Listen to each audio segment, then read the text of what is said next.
So I've done a number of videos on the Chesterfield Canal. Now, I've done one on the Norwood Tunnel, and at Kiveton, the end of the canal is at the start of the Norwood Tunnel there, and then for miles and miles there's no canal until you get down to Staveley. So I'm actually at the other end of the canal where it starts at Staveley. So I don't know how many miles it is from here up to Kiveton Park. It's a considerable distance, and I haven't got a clue how they're going to get through to here. There are parts of the canal, but I don't even know if they'll use those parts of the canals anymore, because they're going to have to dig it out completely. But for some reason, just here, they've stuck some earth across on this bit, so I don't know if they're going to start pushing the canal back along towards Kiveton Park. But there's something like £40 million they need to complete the canal. I think that £40 million is a very low estimation of the cost to complete it. I think it's more like going to be about 820 million, to tell you the truth, by the time they come to the end of it.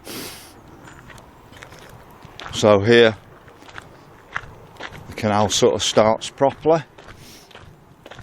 and what I'll do is I'll take you up to Staveley Canal Basin and show you there.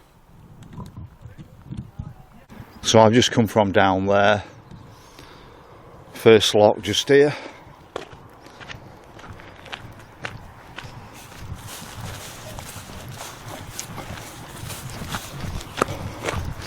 And now we're actually approaching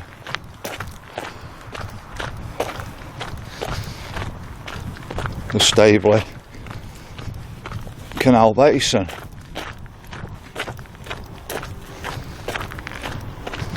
Now, I've only actually seen one boat on this bit of canal as I go down to Chesterfield, and I think that's a Canal Trust boat.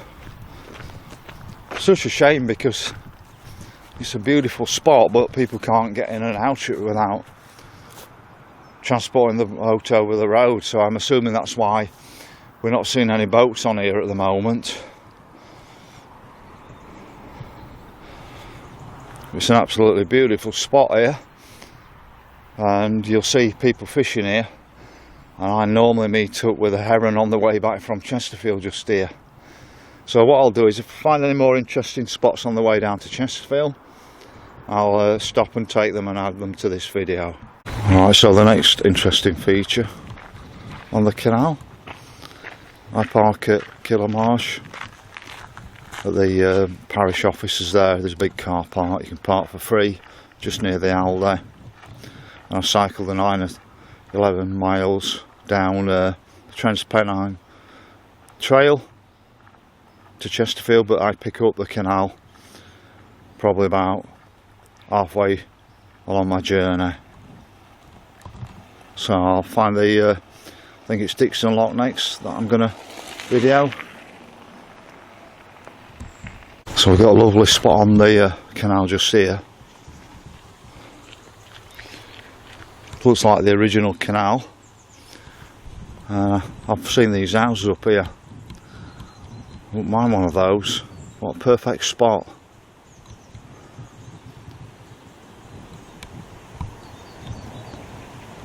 So I'll pick up at the next feature on the canal.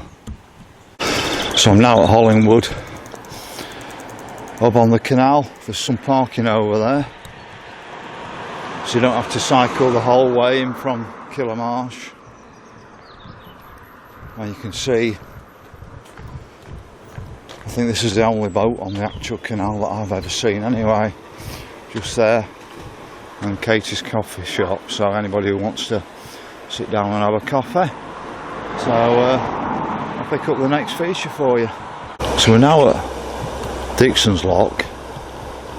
There's not that many locks on the Chesterfield Canal from Staveley into Chesterfield. When you look at the other end from Kiveton into Worksop, there's 20 or 30 or more locks along that stretch. So here we are at Dixons Lock. Now, I hate actually driving in Chesterfield, because all the way in through Staveley there's all speed cameras, and to me they're only a revenue generating thing. They're not about road safety. So I actually prefer to come to Killamarsh and then cycle into Chesterfield. So I have to pick my days when I come in. So I think the next lock is Tapton if I'm right. Could be wrong, so I'll pick up there wherever it is. In fact, I'll just show you around the area a little bit more before I go on to the next one. There's just so much beautiful countryside around here. It's well worth a walk along this stretch. So another beautiful spot along the canal. See a bridge behind me, I think, if I'm over my shoulder right. But just look how nice the sky is. That looks normal to me. No, what I call chemtrails rather than contrails. So I'll get you down to the next feature.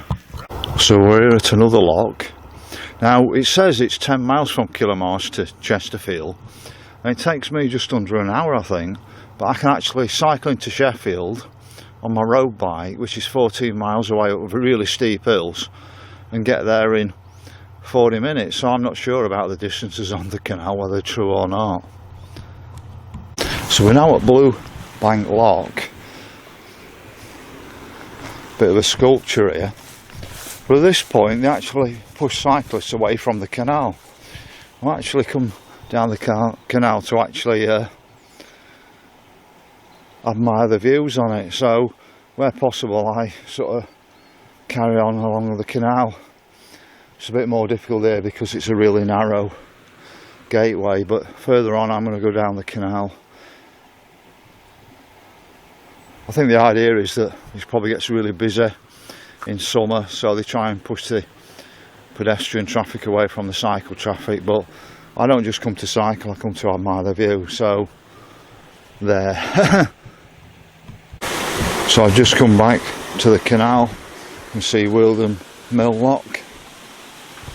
It's so beautiful around here. Look at the skies, perfect today, proper skies. It's going to be really sunny for the next few days. I'm off to see Chris in Sheffield, in the market area. He does a Thursday and a Saturday assembly, just giving out freedom information to people down there. So we're coming up to Tapton Lock. There's a pub along here somewhere. I've probably not got that yet, but I'll find out in a minute. There's a bit of car parking just there. You can see the road just there when it passes over the canal. So hopefully we're just approaching Tapton Lock. So as far as I know, this is a pub. I'm not sure what it is. Somebody will tell me, I'm sure, in the comments.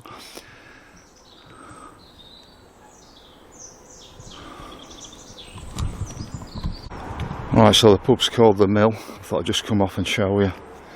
And you can see car parking just there. I've got to find my way back onto the canal. So we're now at Brimington Wharf. Not much here now, is there? But that pub, The Mill, is actually at Brimington. So it's only just over the back of my shoulders. And you can park on that bit of car park just there. Show you back round that way as well. So we're off to find Tapton Lock. So here we've got a railway coming over the top. This is a viaduct. You just see one of the viaducts here, but it goes all the way along there. So we've only just come through from that viaduct there to another bridge for the railway. I know that one bit Chesterfield had 3 railways running through it, quite a railway town. So we're now at Tapton Lock. We must be very close to Chesterfield, the Castle Hotel there. There are boat trips today, I think.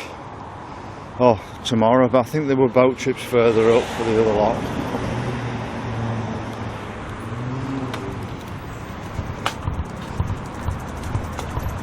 So you've got Tapton Lock and Visitor Centre.